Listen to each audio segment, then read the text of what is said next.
नमस्ते। हम लोगों ने लास्ट लेक्चर में पढ़ा था क्वांटम मैकेनिक्स की अभिग्रहित, क्वांटम मैकेनिक्स की पोस्टुलेट्स। तो हम लोगों ने उसमें पढ़ा था वेव फंक्शंस एंड ऑपरेटर। हम लोग आज उसी आगे कंटिन्यू करेंगे पोस्टुलेट्स ऑफ क्वांटम मैकेनिक्स। आज हम लोग पढ़ेंगे इंडिस्टिंग्विशबिलिटी, पहले अविभिन्नता।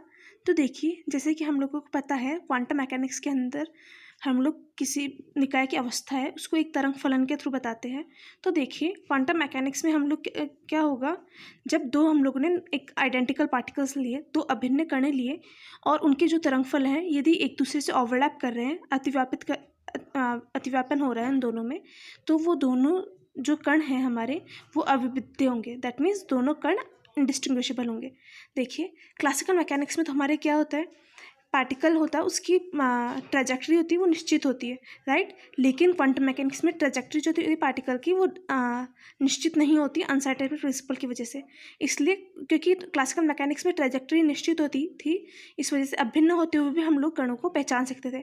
लेकिन क्वांटम मैकेनिक्स में क्या होता है, अनसर्टेनिटी प्रिंसिपल और प्रोबेबिलिटी नेचर की वजह से ट्रेजेक्ट्री हमारी निश्चित होना पॉसिबल ही नहीं है। इस वजह से पार्टिकल्स को हम लोग, आइडेंटिकल पार्टिकल्स को हम लोग डिस्टिंग्विश नहीं कर सकते यदि उन दोनों के तरंगफलों में ओवरलैपिंग हो रही है।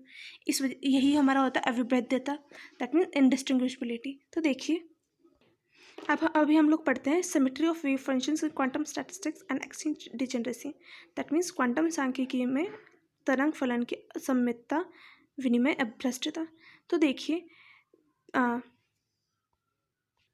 क्वांटम मैकेनिक्स में क्योंकि आइडेंटिकल पार्टिकल्स होते हैं वो इंडिस्टिंग्विशेबल होते हैं, इस वजह से दो कण हैं उनको हम लोग एक्सचेंज कर दें तो उसकी फिजिकल स्टेट जो होती है, भौतिक स्थिति, उसमें भी परिवर्तन नहीं आएगा, राइट।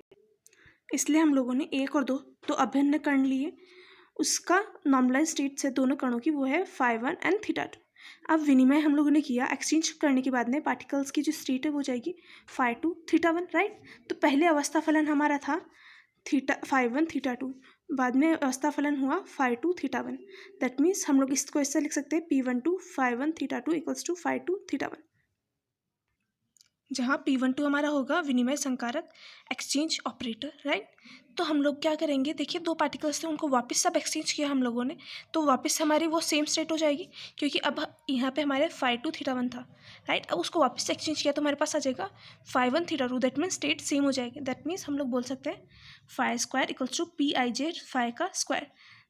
तो इससे हम लोगों के पास देखिए दो सॉल्यूशंस निकलेंगे, एक तो Pij φs equals to φs हो, एक Pij φa equals to minus φa, right. या तो ये वाले जो पहला वाला है φs, उसको हम लोग बोलते हैं सिमेट्रिक वेव फंक्शन, सममित तरंग फलन।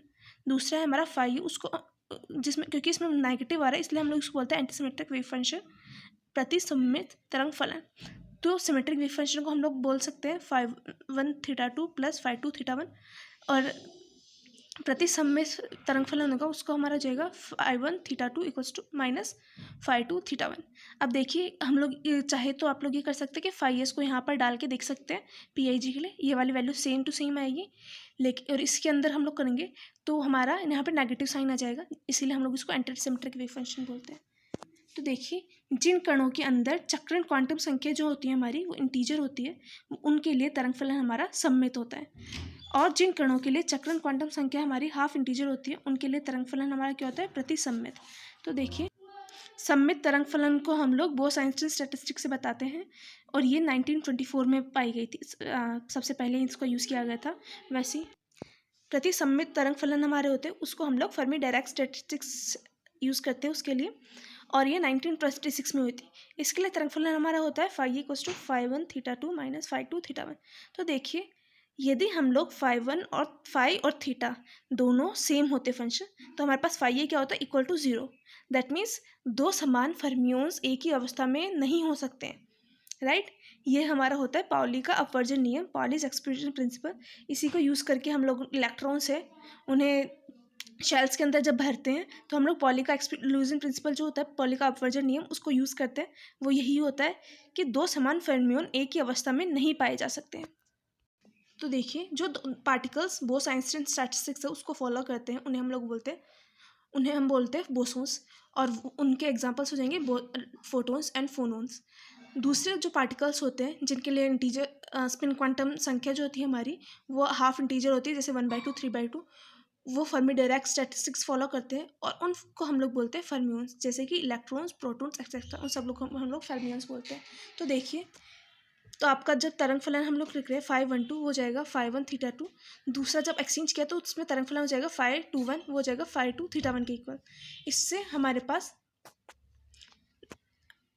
देख सकते हैं, हम लोग इसमें देख सकते हैं कि देखिए इन दोनों के लिए एनर्जी हम लोग जो निकालेंगे दोनों के लिए सेम होगी। दैट मीन्स दोनों अवैधता की वजह से दोनों सेम ऊर्जा अवस्था में पाए जाएंगे।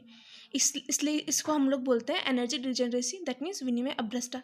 विनिमय अभ्रष्टता देख लिया हम लोग क्यों बोलते हैं, क्योंकि 5 1 2 है हमारे यहाँ पे 5 2 1 है। इन दोनों के लिए इसमें आएगा 5 1 θ2, इसमें आएगा 5 2 θ1। इसके लिए हम लोग इस वाले के लिए हम लोग एनर्जी निकाले, इस वाले से हम लोग एनर्जी निकाले, एनर्जी हम लोगों के पास सेम आएगी। इस वजह से हम लोग क्या बोलते हैं इसे, विनिमय अभ्रष्टता। दोनों अविभेद्यता की वजह से विनिमय अभ्रष्टता दिखाते हैं। वैसे ही हम लोग क्या कर सकते हैं, श्रोडिंगर इक्वेशन होती है, टाइम इंडिपेंडेंट श्रोडिंगर इक्वेशन हम लोग के लिए, उसके लिए हम लोगों ने n पार्टिकल्स लिए। देखिए H12 ...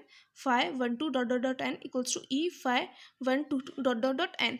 तो अब देखिए इसमें हम लोग कोई भी दो पार्टिकल्स हैं उनको एक्सचेंज कर देंगे तो उससे हमारे पास एनर्जी क्योंकि चेंज नहीं होगी, इसलिए हम दैट मीन्स हम लोगों के पास n फैक्टोरियल हेल्प प्राप्त होंगे हम लोगों को इस इक्वेशन के। ये भी हम लोगों के किस तरीके की अभ्रष्टता है, विनिमय अभ्रष्टता, एनर्जी डिजेनरेसी। अब पढ़ते हैं समान पूर्व प्रायिकता, इक्वल प्रायोरी प्रोबेबिलिटी। तो देखिए हम लोग जब सांख्यिकी में साम्यावस्था की कल्पना करते हैं तो उसमें हम लोग क्या मानते हैं, सबसे इम्पोर्टेंट चीज़, जब सिस्टम इक्विलिब्रियम में है और सिस्टम आइसोलेटेड सिस्टम है, वो जब इक्विलिब्रियम में होता है तो उसकी एक माइक्रोस्टेट के अंदर जितनी भी माइक्रोस्टेट्स होगी वो सारी की सारी माइक्रोस्टेट्स की प्रोबेबिलिटी सेम होती है, इसीलिए हम लोग बोलते हैं उसको इक्वल है प्रायोरी प्रोबेबिलिटी।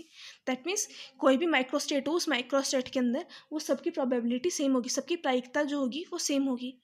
दैट मीन्स एक स्थूल अवस्था के अंदर जितनी भी सूक्ष्म अवस्थाएं, सारी के सारी अवस्थाओं की हमारी प्रायिकता बराबर होगी।